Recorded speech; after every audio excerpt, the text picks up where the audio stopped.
My parents demanded my $30,000 college savings for my spoiled sister's apartment and kicked me out when I refused. So, I exposed their lies online, and now they're crying and begging me to come back. I'm a 19-year-old college student, and my relationship with my family has always been a bit strained, mainly because I'm different from the rest of them. I've worked hard to achieve what I have, maintaining good grades, and even securing a scholarship for college. I thought my efforts would finally earn me some respect, but that wasn't the case. My parents have always favored my sister. She's spoiled, entitled, and used to getting her way. It's been clear to me for a long time that they see her as the golden child, while I'm just the responsible one who's expected to handle things on my own. Every time she screws up, I'm the one who has to pick up the pieces or make sacrifices for her. Over the years, I managed to save up $30,000 for college. This wasn't easy. I earned most of it through part-time jobs and scholarships. This money means everything to me. It's my ticket to a future where I'm not dependent on anyone. But to my parents, it was apparently just another resource to exploit. When my sister ran out of money, my parents demanded that I hand over all my savings to help her secure a new apartment. My sister, Sarah, is 24, but you wouldn't know it by the way she acts. She's been coddled her entire life, always getting whatever she wants without lifting a finger. She's currently unemployed and has been for a while. She claims she's figuring things out, but in reality, she just spends her time lounging around doing nothing. Despite this, she decided that she needed a new apartment, something fancy in a nice part of town. Of course, she has no savings or income to afford it. One evening, my parents sat me down and told me that Sarah had found the perfect place but was short on money for the deposit. They demanded that I hand over my entire $30,000 college savings to help her. I was floored. They didn't ask, they demanded. And then came the kicker. If I refused, they said I could pack my things and leave. They made it clear that my future was less important to them than making sure Sarah was comfortable. They didn't stop there. My mom played the family comes first card, and my dad said something about how Sarah had always been there for me, which is a complete lie. They tried to guilt me, saying that if I were a good brother, I'd do this without hesitation. The emotional manipulation was strong. At first, I couldn't even speak. I was in shock, completely blindsided by their demand. I asked them how they could possibly think it was fair to take everything I had worked for and give it to Sarah, who hadn't lifted a finger to help herself. My dad just shrugged and said it was about keeping the family together. My mom said something about how Sarah needed this apartment more than I needed my savings. That's when it hit me. No matter what I said, they wouldn't listen.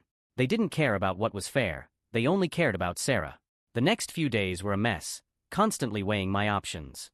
I thought about just giving in to avoid being kicked out, but the more I thought about it, the more I realized how wrong that was. Why should I have to sacrifice everything I'd worked for just because my sister couldn't be bothered to take care of herself? On the other hand, standing my ground meant risking everything.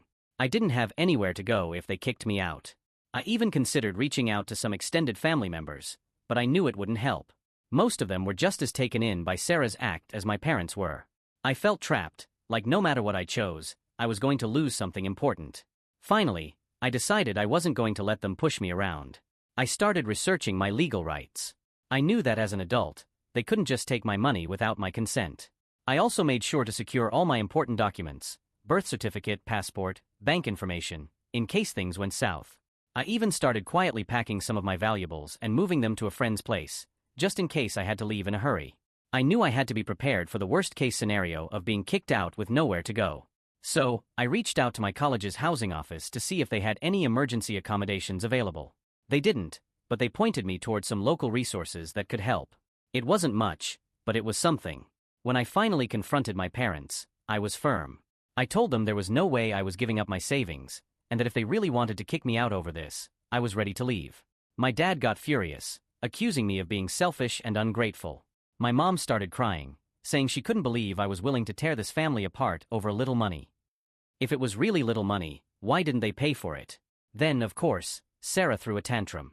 She screamed about how I was ruining her life and how I didn't care about her happiness. My parents just stood there, glaring at me, waiting for me to back down. But I didn't. I told them that if they wanted me gone, I'd be out by the end of the week.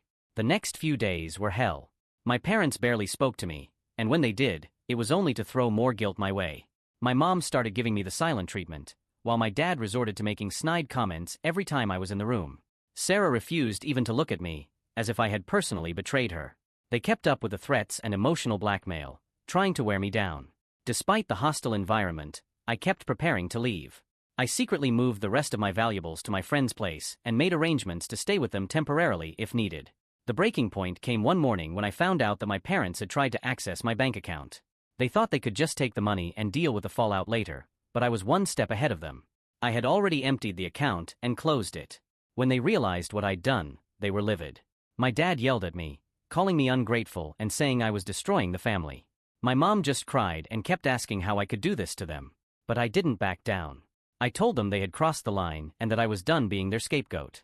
If they wanted me out, I'd leave, but they weren't going to get a single cent of my money. I knew that leaving quietly would allow them to spin the story however they wanted, so I decided to take control of the narrative. I posted a detailed account of what had happened on social media, including everything, how they tried to force me to give up my savings, the threats, the emotional manipulation. I even included screenshots of their texts and the bank alert showing their attempts to access my account. To make sure the message got across, I tagged not only my parents and sister, but also some of their friends and extended family members. I wanted everyone to know the truth. The reaction was immediate and overwhelming. Most people were on my side, offering support and calling out my parents and sister for their behavior. Some of my extended family reached out, shocked and disappointed by what they had learned. They had no idea things were this bad. A few people, mostly my parents' close friends, tried to defend them, but their voices were drowned out by the criticism. It didn't take long for word to spread. My parents' colleagues and friends started distancing themselves, and I heard that Sarah's plans for her new apartment fell through when the landlord got wind of what was happening. She was furious, blaming me for ruining her life, but I didn't care. They had all brought this on themselves. The fallout was brutal for my parents. Their carefully curated image as the perfect family was shattered. My dad's work relationships became strained as his colleagues began to see him in a different light. My mom, who prided herself on her social standing, found herself being quietly excluded from her usual circles. Sarah lost her chance at the apartment she wanted so badly, and no one was rushing to offer her another one. After the showdown, I moved in with a supportive friend. It wasn't ideal, but it was better than staying in that toxic environment. Adjusting to independence was tough, but it also felt freeing. I could finally focus on my studies and my future without constantly worrying about what my family would try to take from me next. My parents didn't take the fallout well. They flooded my phone with calls and messages, alternating between threats and desperate pleas for me to take down the post and come back home. They even tried to twist the narrative, claiming I had overreacted and that they were just trying to help Sarah out of a tough situation. But by then, it was too late. Everyone knew the truth. I decided to maintain a strict no-contact stance. I blocked them on all platforms and made sure they couldn't reach me. I also sought legal advice about potentially getting a restraining order if they didn't back off. It wasn't an easy decision, but it was necessary. I couldn't let them drag me down anymore. In the aftermath, a few estranged relatives reached out, offering their help and expressing regret for not getting involved sooner. My college even offered additional financial aid after hearing about my situation, which was a huge relief. Through all of this, I've grown a lot. I'm more confident and self-reliant than I ever was before.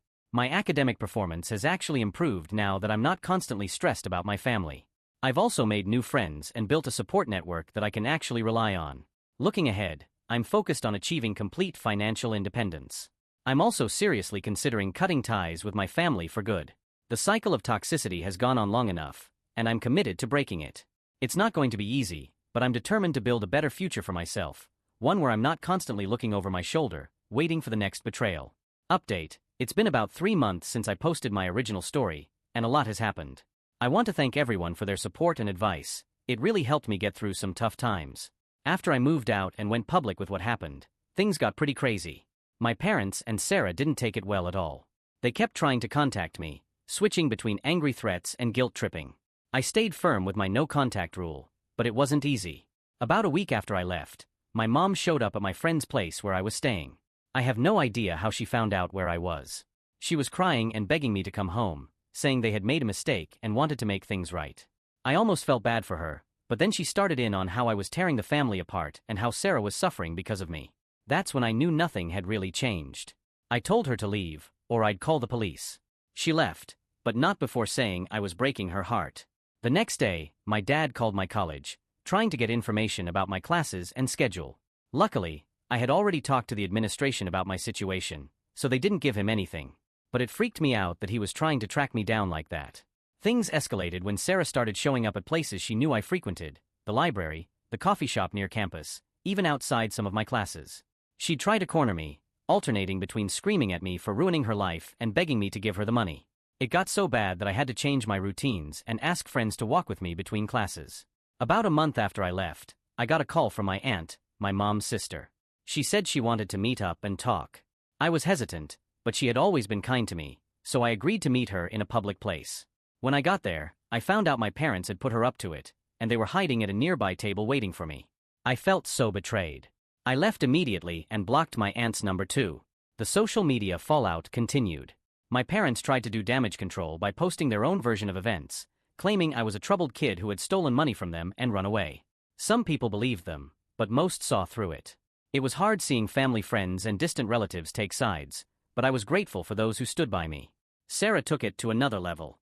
She started a crowdfunding campaign, claiming she was a victim of financial abuse and needed help to escape a toxic family situation. She used my name in it, twisting the story to make it sound like I was the abuser. I had to get a lawyer involved to get the campaign taken down. Speaking of lawyers, my parents threatened legal action against me.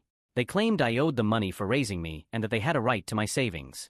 It was ridiculous, but it scared me enough to seek legal advice. The lawyer assured me they had no case but advised me to keep documenting everything just in case. About 2.5 months after I left, I received a surprising email from Jack, Sarah's ex-boyfriend. They had broken up a few months before all this happened, and I had always thought he was a decent guy who got sucked into my family's drama. He apologized for not reaching out sooner and said he wanted me to know he supported me. Jack told me some things about Sarah that shocked me.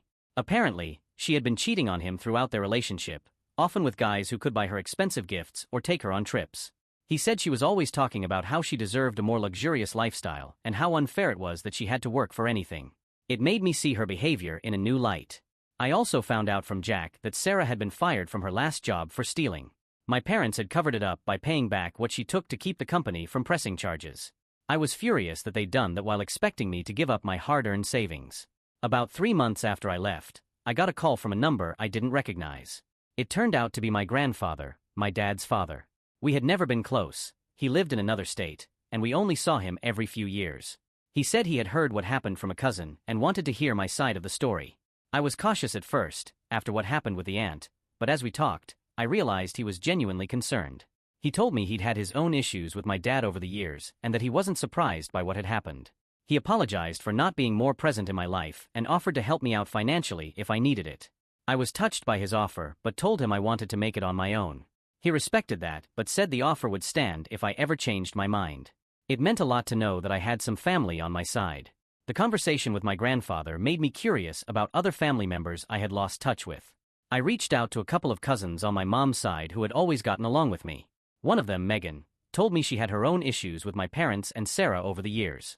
Megan told me something that made me extremely angry. A few years ago, she had been going through a tough divorce and needed a place to stay for a few weeks. My parents had initially offered to let her stay with them, but then Sarah complained that she didn't want Megan invading her space. My parents kicked Megan out after just 3 days, leaving her to sleep on friends' couches until she could find an apartment. I couldn't believe they'd do that to family while demanding I give up everything for Sarah. As all this was happening, I was still trying to figure out my living situation. My friends' parents were kind enough to let me stay with them, but I knew it couldn't be a long-term solution. I started looking for a cheap apartment near campus, but everything was out of my price range. A few days later, I ran into one of Sarah's friends at the grocery store. She tried to guilt-trip me, saying Sarah was depressed and it was all my fault. I asked her if Sarah had told her the whole story, and she admitted she only knew Sarah's version. I gave her my side of things, and I could see doubt creeping into her expression. She left looking confused, and I felt a small sense of satisfaction. The next day, I got a call from the bank. Someone had tried to access my new account using my social security number. The bank had flagged it as suspicious activity and blocked it. I knew immediately it had to be my parents. I filed a police report and started the process of putting a freeze on my credit. I was shaken by how far they were willing to go. I decided it was time to take more serious action. I went back to the lawyer I had consulted earlier and started the process of getting a restraining order against my parents and Sarah. It was a drastic step, but I felt like I had no choice. The day before the hearing for the restraining order, I got a frantic call from my mom. She was crying, saying she'd heard about the hearing and begging me not to go through with it. She said it would destroy the family and ruin their lives. I told her they should have thought of that before they tried to steal from me and harass me, and I hung up. The hearing itself was intense. My parents and Sarah showed up with their own lawyer. They tried to paint me as an ungrateful, troubled kid who was lashing out at his loving family.